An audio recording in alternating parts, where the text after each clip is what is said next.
Like, it doesn't get any more real than this. This is how I normally walk around with my hair in a bun, and my shirt is completely soaked because I did conditioning today with Ashley. My good friend Ashley Daly is getting ready for the San Antonio Open, so we're gonna condition fit cops, yes. But I'll post all those videos so you can see how fun they are.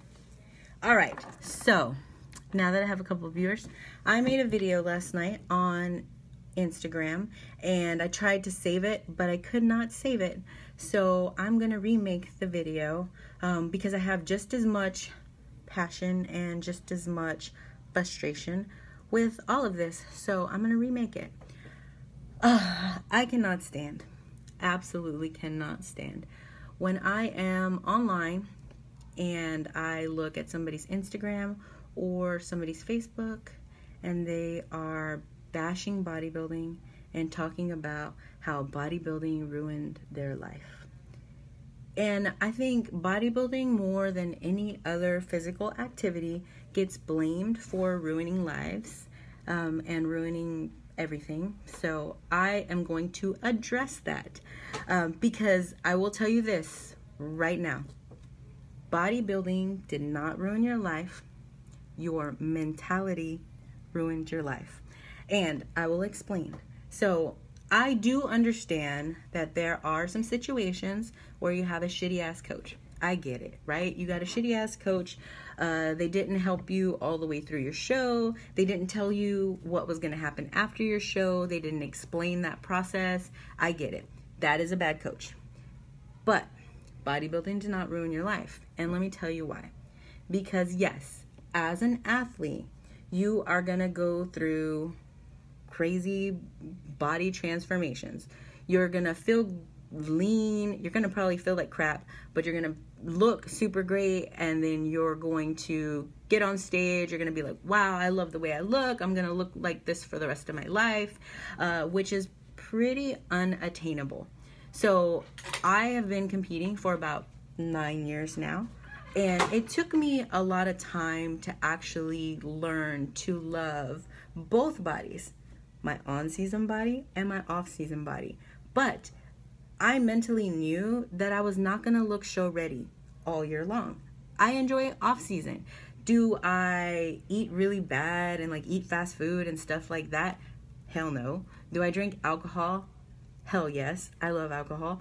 And but I actually enjoy my off-season. I enjoy like going to dinner and doing all the other stuff that you do. But I know that I can do that and still look decent, but I'm not gonna be 8% body fat, nor do I wanna be 8% body fat.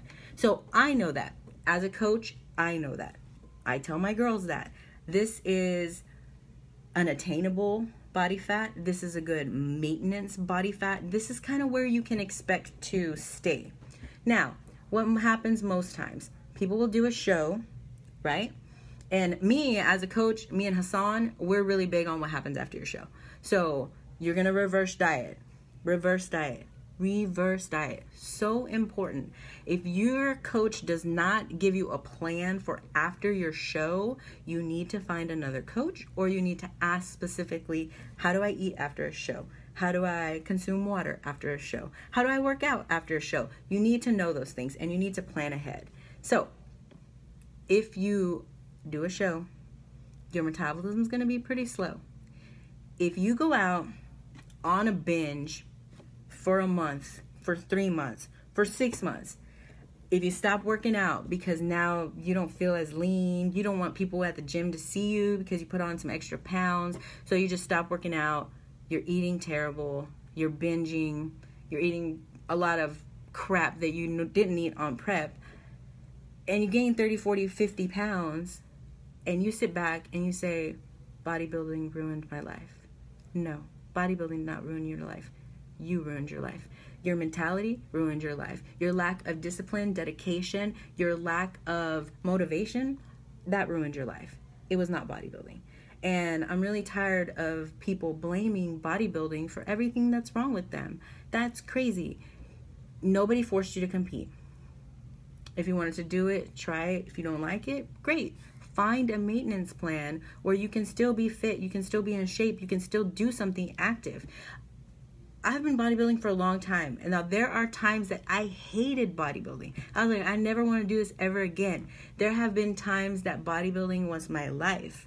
And through my adult athletic career, I have found other things that I actually really enjoyed. I did CrossFit for years and I enjoyed it. I was fit. I felt great. Now jiu-jitsu. I mean, I've been doing jiu-jitsu for 3 years. That was something extra that I found, that I love, that I competed in, that I'll probably compete in still, but you got to do something active. You can't just go from working out 3-4 hours a day to being a couch potato and eating whatever you want and then sit back, and say, well, I used to be a bodybuilder, but that ruined my life. It didn't. So stop saying it and be able to check yourself. Be accountable. Be responsible. Really know that you can do a show. You will look amazing. But the goal is to look better your next show, right? So you got to treat your off season exactly the way you would treat your on season. You don't want to do a crazy bulk. You don't want to eat whatever you want. And hey, I did it. We didn't know anything when I first started bodybuilding. So my first coach, he's like, after my first show, he was like, eat whatever you want. Let's gain as much weight. 60 pounds. 60 pounds. So I learned my lesson. But I am now able to teach that to other girls. And if you know anything about me, you know that I am like really, really huge on the female athlete and what competing does to us before, after, during. I can speak on all of that. And competing in any sport, not just bodybuilding, but it's so mental. Everything is mental. And if you don't have the motivation and the drive, and you don't have the dedication to do it and to really care about your body and what you're putting in there, you're going to have a lot of issues. And it's not bodybuilding's fault. It's your own fault. So do research. Work with a qualified coach, somebody that'll actually listen to you. If you go to a coach and you say, hey, I think my body does better with this. Can we try it? And they say no. Wrong coach. Have somebody that's open-minded, that's willing to listen, that's willing to try new things. I'll give you a great example. So we work with a lot of clients. Some of the clients do low carb. Some of the clients do low fat. Some of my clients do high fat. Some of my clients carb cycle. Some do macro counting. Some do strict plans. It doesn't matter, because you have to find what works best for each client. And you actually have to care and pay attention to each specific person to figure out what works best. I have never been the kind of coach that says this method works for everyone, because that's bullshit and it doesn't work for everyone. So you have to find someone that is willing to listen. I'll give you a great example. One of my girls the other day who has had trouble losing any weight at all said, hey, I heard you talk about like the ketogenic diet. I want to try it. We tried it. She's lost 3 pounds already in 3 days. So try new things. Be open-minded. Don't get stuck in a box. And if you're a coach, if you're a trainer, if you're getting competitors ready, you cannot be stuck in that box. You have to listen to your client. You have to see what works best for them. And you have to try new things. And you constantly got to be learning. You have to learn. As long as I've been doing this, and as many great, smart, influential people that I have been around that do this, I will never say I know everything. And right now, my focus is on fine-tuning the athlete and really bringing out like the best package for them for the national stage and the pro stage, because this is different. It's different than just getting body fat off. And there's so much out there. And learn, read, do your research. And if you have questions, ask your coach. Ask somebody. Talk to somebody that's really knowledgeable with what they're doing. And yes, have a relationship with your coach, because if you don't, I would tell you as a coach, it is really difficult as a coach, because I talk to my clients as much as they talk to me. If you text me 100 times in a day, I will talk to you 100 times in a day. If you text me once every 3 weeks, besides like an email and your check-ins and stuff like that, you're probably not going to get much. So communicate.